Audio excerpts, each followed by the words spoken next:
Marcus Thornton adjusted his hat against the harsh afternoon sun and studied the crowd gathered outside the Silver Creek courthouse. 37 people had shown up for the land auction, but their faces told a story that troubled him deeply. Nobody looked eager. Nobody looked excited about potential bargains. Instead, they looked afraid. The auctioneer, a portly man named Henderson with sweat staining his collar despite the cool October breeze, cleared his throat nervously. His usual bombastic enthusiasm had evaporated like morning dew.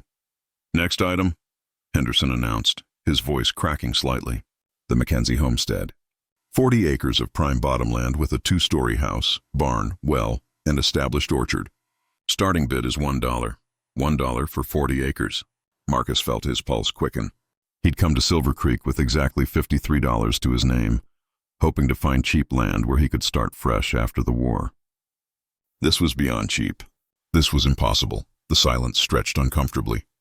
Henderson's gavel trembled in his hand. Marcus looked around at the assembled crowd. Ranchers with money, businessmen from town, even old widow Patterson, who owned half the commercial buildings on Main Street. All of them standing perfectly still, as if they'd been turned to stone. "Do I hear $1? Henderson pleaded, desperation creeping into his tone. Marcus raised his hand. The movement felt surreal, like watching himself from a distance. $1. The reaction was immediate and unsettling. Every head turned toward him simultaneously. But nobody looked angry about losing the bid. Instead, he saw expressions he couldn't quite interpret. Sadness, maybe, or warning. A woman near the back actually gasped, her hand flying to her mouth. Henderson's gavel hung suspended for an eternal moment. "Going once." His voice was barely a whisper now. "Going twice." He looked desperately around the crowd, as if begging someone to save Marcus from himself. Nobody moved. The gavel fell with a crack that seemed to echo off the distant mountains. "Sold to the gentleman in the cavalry coat for $1. The crowd began to disperse immediately, but not in the usual way. People didn't chat or congratulate each other on their purchases.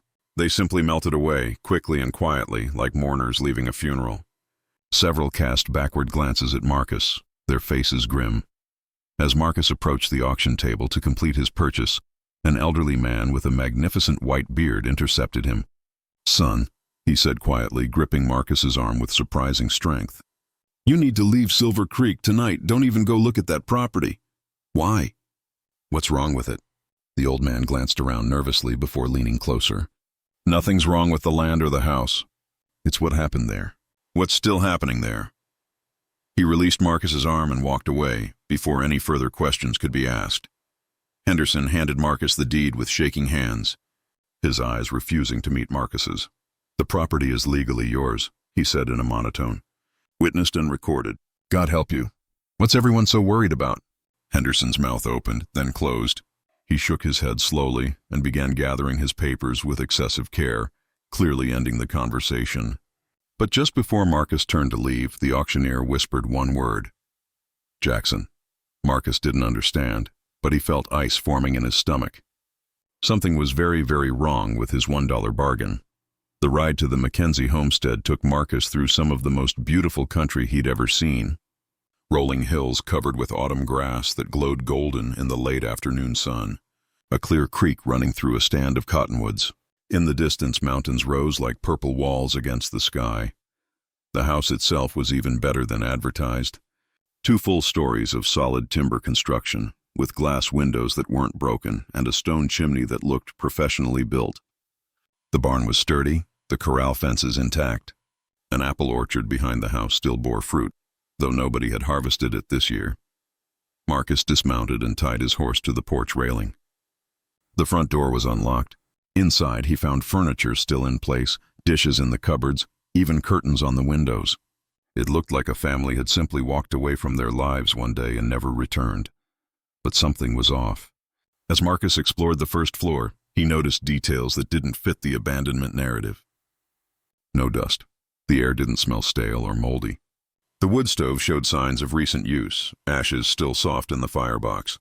Someone had been here, and recently. The second floor held 3 bedrooms, each furnished with beds, dressers, and personal items. In the largest bedroom, Marcus found a family Bible open on a bedside table. The handwriting inside listed marriages, births, and deaths for the Mackenzie family going back 3 generations. The last entry, written in a different hand than the others, made his blood run cold. Robert Mackenzie. Departed this life June 15, 1884. May God forgive what was done here. That was only 4 months ago. The property hadn't been abandoned for years. Something had happened in June that drove the Mackenzie family away and made the entire town afraid to claim their land. Marcus heard footsteps. On the porch below, he moved to the window and saw 3 riders approaching the house. They moved with military precision, spreading out to cover all exits. These weren't friendly neighbors coming to welcome a new landowner. These were men with a purpose. The lead rider dismounted and called out, his voice carrying easily through the open windows. "Marcus Thornton, we know you're in there. Come out where we can talk properly." Marcus descended the stairs slowly, his hand resting on the pistol at his hip. He'd fought in the war, had faced danger before, but something about this situation felt different. More calculated, more dangerous. He stepped onto the porch and studied the 3 men. The leader was tall and lean, maybe 40 years old, with the weathered face of someone who'd spent his life outdoors. He wore a deputy's star, but his eyes held no warmth of lawful authority. "Deputy Carson," the man introduced himself. "We need to have a conversation about your purchase. I bought property legally at a public auction. Nobody's disputing that." Carson's hand moved casually closer to his gun. "But you bought something you don't understand. Something dangerous. Seems like a nice homestead to me." Carson exchanged glances with his companions. Robert Mackenzie thought so too, until he discovered what Colonel Jackson had been doing on this land. There was that name again. Jackson. Marcus kept his expression neutral. "What was Jackson doing?" "That's a complicated question with a deadly answer," Carson replied. "But the short version is this. Colonel Harrison Jackson has been using properties like this one to store evidence of his crimes. Crimes that go all the way to the territorial capital. Crimes that involve very powerful people who don't want their secrets exposed." Marcus felt pieces clicking into place. So Robert Mackenzie found something Jackson had hidden here. Found it, documented it, and tried to report it. Carson's voice dropped. 3 days later, he was dead, shot while riding to town. His family fled in the night. This property has been sitting empty ever since, with everyone in Silver Creek too scared to claim it. Until today. "Until you bought it at auction," Carson confirmed. "Which means Colonel Jackson knows about you now. And he'll be coming for whatever Mackenzie found." One of the other riders, a younger man with nervous eyes, spoke up. "You should sell it back to the county, today, before Jackson arrives." Marcus studied the 3 men carefully. They were afraid. Genuinely afraid. But afraid of what? And more importantly, whose side were they on? "What did Mackenzie find?" Marcus asked directly. Carson hesitated, then made a decision. "Papers. Financial records showing Jackson has been embezzling from the Army for 15 years. Doctoring supply manifests, selling government weapons to Indian tribes, pocketing the difference. He's stolen hundreds of thousands of dollars, and he's been hiding the evidence in properties across 3 territories. Why hide evidence at all? Why not destroy it?" "Insurance," the young rider answered. "If the Army ever turns on him, he can produce records showing dozens of officers were involved. They'll all protect him because exposing Jackson means exposing themselves." Marcus walked to the porch railing, his mind racing. He'd bought property for $1 and in doing so had inherited a conspiracy that could destroy careers and end lives. The smart move would be to walk away. Sell the property, leave Silver Creek. Forget any of this happened. But Marcus Thornton had never been particularly smart about self-preservation. What if someone was brave enough to do what Robert Mackenzie tried? He asked, what if someone got those papers to the right authorities? Carson's face went pale. Then that someone would end up dead just like Mackenzie. Jackson has resources you can't imagine. Men on his payroll in every town, judges and sheriffs who owe him favors. He's untouchable. Nobody's untouchable. You weren't at the war's end, Carson said quietly.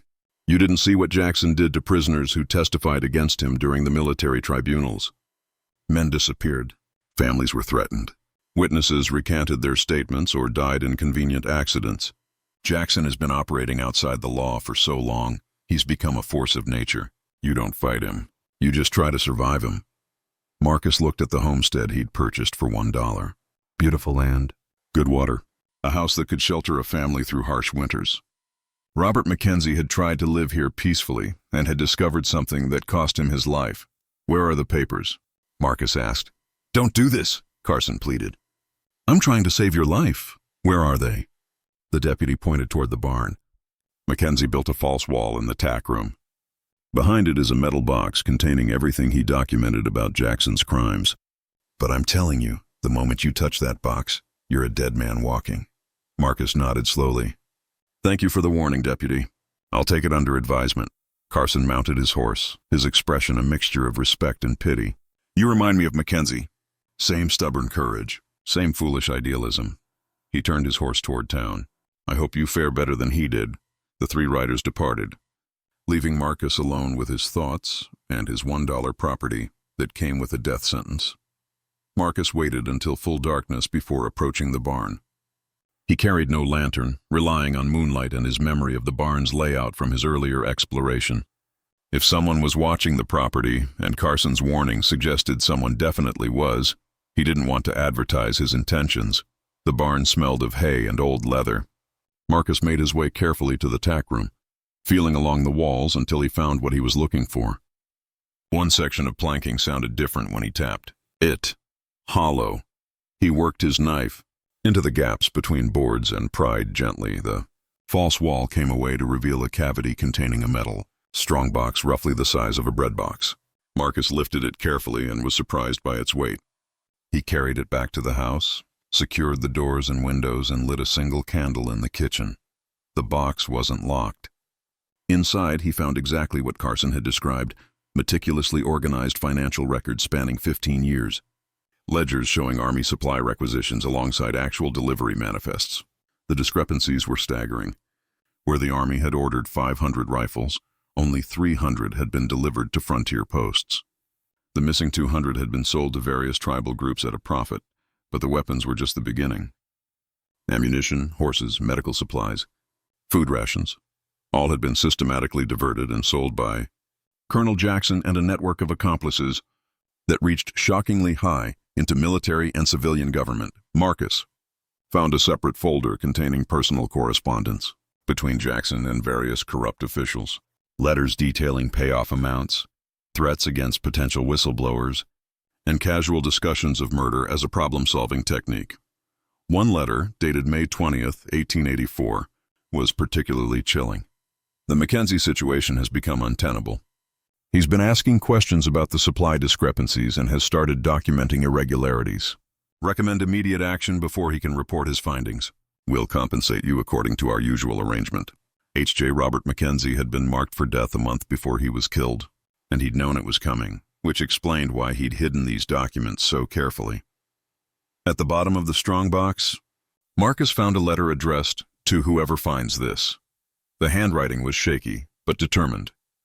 "My name is Robert Mackenzie, and I am likely dead if you're reading this. Colonel Harrison Jackson is a thief and a murderer who has corrupted the Army and the territorial government. These documents prove his crimes beyond any doubt. But be warned, Jackson will kill anyone who threatens to expose him.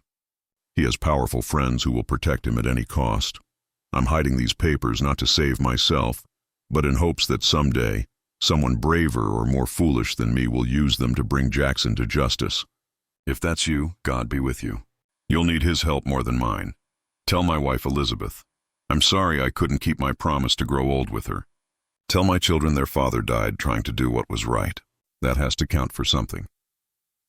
Robert Mackenzie, June 10th, 1884. Marcus sat in the candlelight, reading Mackenzie's final message over and over. The man had known he was going to die, had known hiding these documents probably wouldn't save him. But he'd done it anyway, hoping someone would finish what he'd started. The sensible thing would be to rebury the strongbox, sell the property, and disappear. Marcus had $52 left. He could reach California, start fresh somewhere Jackson's influence didn't reach. But then he thought about Robert Mackenzie writing that letter. About a man facing certain death still hoping for justice. About an Army officer who'd corrupted everything he'd sworn to protect, killing anyone who stood in his way. Marcus had fought in the war for ideals that often seemed naive in hindsight. Freedom, justice, the belief that some things were worth dying for. He'd survived that war, but had he survived with his ideals intact? Or had he become just another man trying to get by, keeping his head down, avoiding trouble? Looking at Mackenzie's careful handwriting in that final letter, Marcus realized this was his test. This was where he found out what kind of man he'd become. He was still contemplating this when he heard horses approaching. Multiple riders moving fast. Through the window he could see torches in the darkness, at least a dozen riders surrounding the house. A voice called out, refined and cultured, with an undertone of steel. "Mr. Thornton, I believe you have something that belongs to me." Colonel Harrison Jackson had arrived. Marcus quickly extinguished the candle and moved to a window that offered a view of the riders. In the torchlight, he could see a well-dressed man on a magnificent black horse, surrounded by armed men who moved with military precision. This would be Jackson. "I know you're in there, Mr. Thornton," Jackson called out pleasantly. "And I know you found Robert Mackenzie's little insurance policy. I'm prepared to offer you $500 for the contents of that strongbox. A quite generous return on your $1 investment, don't you think?" Marcus remained silent, his mind racing. He'd been in siege situations during the war. The key was understanding what your enemy wanted more than they wanted you dead. Jackson needed those documents, which meant Marcus had leverage, at least temporarily. Not interested in negotiating? Jackson continued. "That's unfortunate. You see, those papers represent 15 years of my life's work. I've built something remarkable, a system that has made me and my associates quite wealthy, while simultaneously serving our country's interests. The Indians receive weapons they would obtain anyway. We profit from transactions that would otherwise enrich no one, and the Army saves money on supply costs. Everyone wins. Except the soldiers who didn't receive the supplies they needed," Marcus called back. "Except Robert Mackenzie and his family. Ah, he speaks." Jackson sounded genuinely delighted. "I'm glad you understand the situation. Yes, Mr. Mackenzie was a tragic loss, but he made a choice to interfere with matters beyond his understanding. You don't have to make the same mistake." Marcus peered through the darkness, counting the riders he could see. 13 men, all armed, even if he had unlimited ammunition, which he didn't. He couldn't hold them off indefinitely. "Let me propose an alternative," Jackson said. "You bring me those documents and I'll give you $1,000. Plus a letter of introduction to business associates in San Francisco who can help you establish yourself quite comfortably. You'll never want for anything. And if I refuse, then my men burn that house to the ground with you inside it. You die, I retrieve my papers from the ashes, and Silver Creek mourns another tragic accident. Really, Mr. Thornton, the choice should be obvious." Marcus looked at the strong box sitting on the kitchen table. 15 years of meticulously documented crimes, proof that could destroy Jackson and his entire network. The only physical evidence that Robert Mackenzie had died for a reason. "I need time to think," Marcus called out. Jackson laughed. "I'm not an unreasonable man. You have until sunrise. That gives you," he consulted a pocket watch, "approximately 5 hours to contemplate your mortality. We'll wait right here. If you try to leave before dawn, my men have orders to shoot you on sight. If the sun rises and you haven't emerged with my property, we'll burn you out. Simple, efficient, and entirely your choice." The riders settled into position surrounding the house, maintaining a perimeter that would make escape impossible. Marcus watched them establish a siege that he had no hope of breaking. He returned to the kitchen and lit the candle again. If these were potentially his last hours, he might as well spend them understanding what he was dying for. He began reading through the documents more carefully, taking in the full scope of Jackson's conspiracy. It wasn't just theft. Jackson had systematically weakened frontier defenses by diverting military supplies. Settlements that should have had adequate protection were left vulnerable. Soldiers who needed ammunition for training and defense were given half rations. Medical supplies that could have saved lives were sold to the highest bidder, and the Indian tribes Jackson had sold weapons to. Those weapons had been used against other settlers, against other soldiers, creating a cycle of violence that justified increased military appropriations that Jackson could then skim from. It was brilliant in a horrifying way. Jackson had created the very problems he was being paid to solve. Marcus found a reference to Deputy Carson in one of the letters. The deputy had been on Jackson's payroll for 3 years, paid to monitor Silver Creek and report any threats to Jackson's interests. No wonder Carson had warned him away. The deputy was protecting his employer, not Marcus.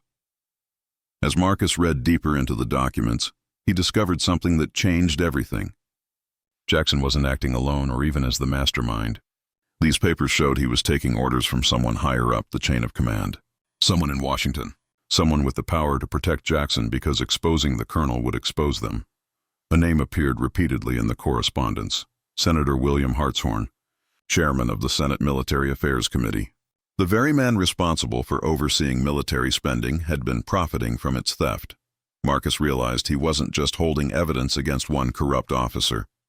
He was holding proof of a conspiracy that reached the halls of Congress. This was bigger than Jackson. Bigger than the territorial government. This could shake the foundations of military and civilian authority across the entire West, and that's when Marcus understood why Robert McKenzie had really died. It wasn't just about protecting Jackson. It was about protecting everyone whose power and wealth depended on this system continuing.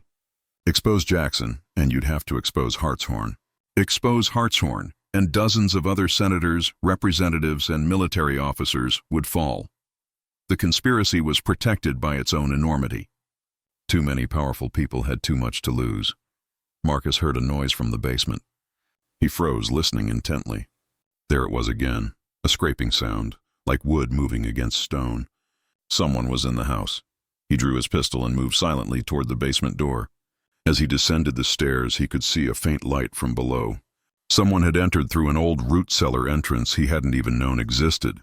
A figure emerged from the shadows, and Marcus nearly fired before recognizing the elderly man who'd warned him at the auction. Up close, Marcus could see intelligence and determination in those weathered features. "Don't shoot," the old man whispered.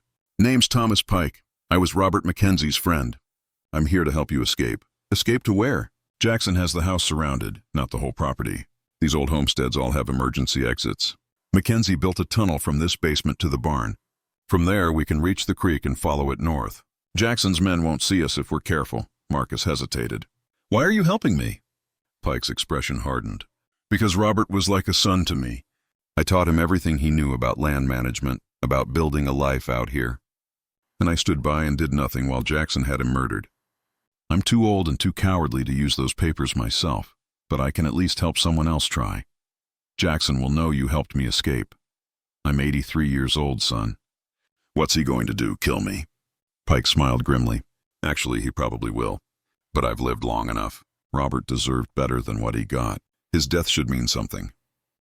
Marcus looked at the strongbox on the kitchen table, then at Pike's determined face, then toward the windows where Jackson's men waited in the darkness. Every instinct screamed at him to run. Use Pike's tunnel. Escape north. Live to fight another day, or more realistically, live to hide somewhere Jackson would never find him. But Robert McKenzie had tried to do the right thing and died for it. Pike was willing to die to give Marcus a chance to finish what McKenzie started. How many other people had been hurt or killed by Jackson's conspiracy? How many more would suffer if someone didn't stop it? "There's another option," Marcus said slowly. "A way to use these papers that Jackson won't expect." Pike raised an eyebrow. "I'm listening." "Jackson thinks I'm trapped. He's giving me until dawn to surrender. That's 5 hours. In that time, with your help, we can make copies of the most damaging documents. You take the copies and ride to Fort Robinson. The commander there, Colonel Patterson, is he honest?" "One of the few who is. Give him the copies. Tell him the originals are hidden and will be delivered to newspapers in 3 different cities if anything happens to me. Jackson can't kill everyone. He can't stop multiple newspapers from publishing simultaneously." Pike's face lit up with understanding. "You're going to force Jackson's hand. Make him choose between killing you and having his crimes exposed to the world. He'll have to let me go. Or at least, he'll have to hesitate long enough for those newspapers to receive the documents." Marcus was making this up as he went along, but it felt right. Even if Jackson does kill me, the truth still comes out.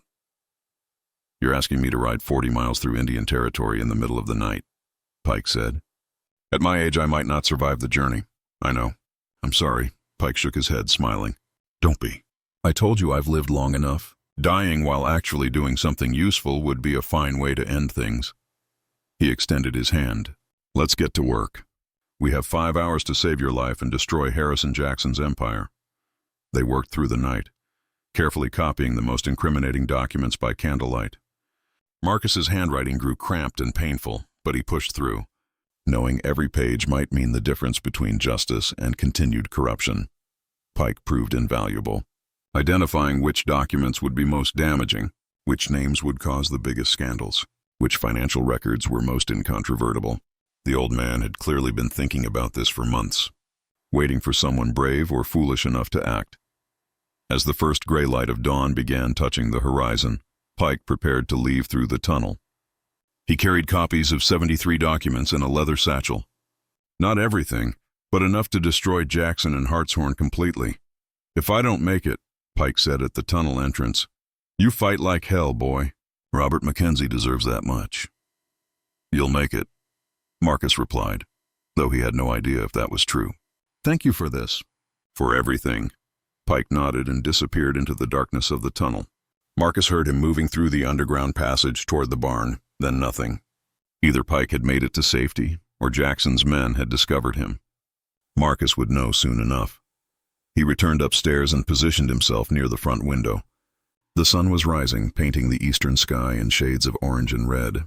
Jackson's men were stirring, preparing for whatever would happen next. Colonel Jackson himself rode closer to the house, his refined features clear in the growing light. "Mr. Thornton, time's up. I trust you've made the intelligent decision." Marcus took a deep breath and opened the front door. He stepped onto the porch carrying the strongbox, making sure Jackson could see it clearly. "I have your papers, Colonel." Jackson's smile was predatory. "Excellent. Bring them to me, and we'll conclude our business." "Not so fast." Marcus set the strongbox on the porch railing. "I'm willing to give these to you, but I need certain assurances. You're not in a position to negotiate." "Actually, I am. You see, I spent the night making copies of your documents. Those copies are currently being delivered to 3 different newspapers by 3 different couriers riding in 3 different directions. If anything happens to me, those newspapers will publish everything. Your crimes, Senator Hartshorn's involvement, all of it." For the first time, Jackson's composed expression cracked. "You're bluffing, am I? You assumed I'd spend the night cowering in fear, waiting for dawn. Instead, I used the time productively." Marcus lifted the strongbox. "These originals are worthless to you now. The copies are what matter, and you can't stop all 3 couriers." Jackson's hand moved toward his gun. "I can certainly stop you." "And accomplish what?" "The moment I die, those newspapers receive their orders to publish. You'll destroy your own career trying to punish me." The silence stretched thin. Jackson's men looked uncertainly at their leader, waiting for orders.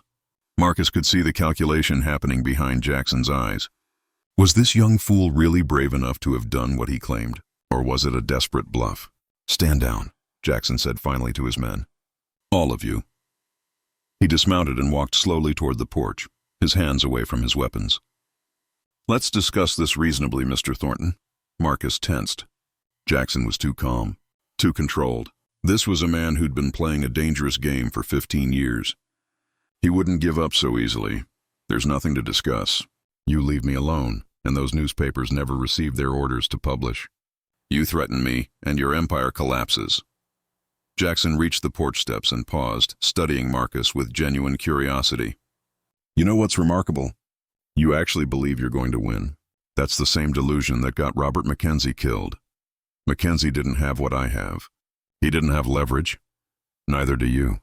Jackson's smile returned, cold and confident. "You see, I know Thomas Pike. I've known him for 30 years. And I know he's the only person in Silver Creek who would be both able and willing to help you make and deliver these alleged copies." Jackson pulled out his pocket watch and consulted it with theatrical precision. "Pike is an excellent rider for his age, but my men intercepted him approximately 2 miles north of here. He's currently in custody, along with a very interesting leather satchel." Marcus felt his stomach drop. "So here's the actual situation," Jackson continued, ascending the porch steps. "You have the originals. I have your only copies and your only courier. We're back to my original offer. Give me those papers and live, or refuse and die." Marcus looked at the strongbox in his hands, then at Jackson's triumphant expression. Pike had been caught. The plan had failed. He was alone, surrounded, and out of options, but something didn't quite fit. Jackson was too confident, too pleased with himself. If he really had Pike and the copies, why bother with threats? Why not just burn the house and take the originals from Marcus's corpse? Unless Jackson was bluffing too. "You're lying," Marcus said quietly. "Pike made it through." "You're trying to make me surrender because you don't know where he is." Jackson's smile wavered. Just for an instant, but Marcus saw it. "Pike's probably at Fort Robinson by now." Marcus continued, more confident, showing those copies to Colonel Patterson. "Right about now, Patterson is reading Senator Hartshorn's letters, learning about the supply thefts, understanding how many soldiers died because of your greed. Patterson is one of my associates." Jackson snapped, his composure finally cracking. "You think I'd let an honest commander stay in charge of a fort I'm stealing from? Then Pike went somewhere else. Or maybe he went to 3 different places, just like I said." Marcus was improvising wildly now, but he could see it was working. Jackson was rattled. "The point is, you don't know. You can kill me, but you can't be certain you've contained this, and that uncertainty will eat at you for the rest of your life, assuming you have much life left once those papers become public." Jackson's hand moved to his gun. For a moment, Marcus was certain he was about to die. Then a shot rang out from somewhere north of the house. Then another. Then a whole series of shots, accompanied by shouting. One of Jackson's men galloped up, his horse lathered with sweat. "Colonel, Fort Robinson troops are coming!" At least 20 riders with Patterson himself leading them. Jackson's face went white. He stared at Marcus with something approaching respect. "You magnificent fool." Pike actually made it. The sound of approaching cavalry grew louder. Jackson's men were already mounting their horses, preparing to flee. But Jackson himself stood frozen on the porch, staring at the strongbox that now represented his complete and total ruin. "You could run," Marcus said. "Try to disappear before Patterson arrests you," Jackson laughed bitterly. "Run where? Once those documents become public, there's nowhere in the country I can hide. Hartshorn will have me killed to protect himself. The army will hunt me down to salvage what's left of their reputation. I'm a dead man walking. Then stay and face justice." "Justice?" Jackson looked at Marcus with genuine curiosity. "I've been outside the law for so long I'm not even sure what that word means anymore." He stepped back from the porch. "Keep your papers, Mr. Thornton. Burn them, publish them, do whatever serves your conscience. It doesn't matter now." Colonel Patterson and his troops came thundering into view, surrounding Jackson and his men before they could attempt to flee. Patterson himself, a barrel-chested man with a magnificent mustache, dismounted and approached the porch. "Mr. Thornton, Thomas Pike said you'd have additional evidence." Marcus handed over the strongbox. "Everything you need to prosecute Colonel Jackson and Senator Hartshorn. Financial records, correspondence, everything." Patterson opened the box and began examining its contents. His expression darkened with each page he read. "My God, the scope of this..." He looked up at Jackson, who stood passively surrounded by troops. "Colonel Harrison Jackson, you're under arrest for theft of government property, fraud, conspiracy, and murder. You'll be held at Fort Robinson pending court-martial." Jackson didn't resist as soldiers moved to restrain him. As they led him away, he called back to Marcus. "You won, Mr. Thornton, but you'll find victory is more complicated than you imagined. The system that protected me protects hundreds of others. You've cut off one head of a hydra. How many more will grow back?" It was a troubling thought that Marcus would contemplate many times in the months to come. The court-martial of Colonel Harrison Jackson became one of the most publicized trials in territorial history. The papers Marcus had discovered proved everything comprehensively. Jackson's financial crimes, his conspiracy with Senator Hartshorn, and his order to murder Robert Mackenzie. Jackson was found guilty on all charges and sentenced to be hanged. Senator Hartshorn, facing similar charges in Washington, committed suicide before his own trial could begin. Dozens of other officers and civilian officials were implicated, leading to the largest purge of military corruption in the nation's history. Marcus Thornton became briefly famous as the man who bought justice for $1.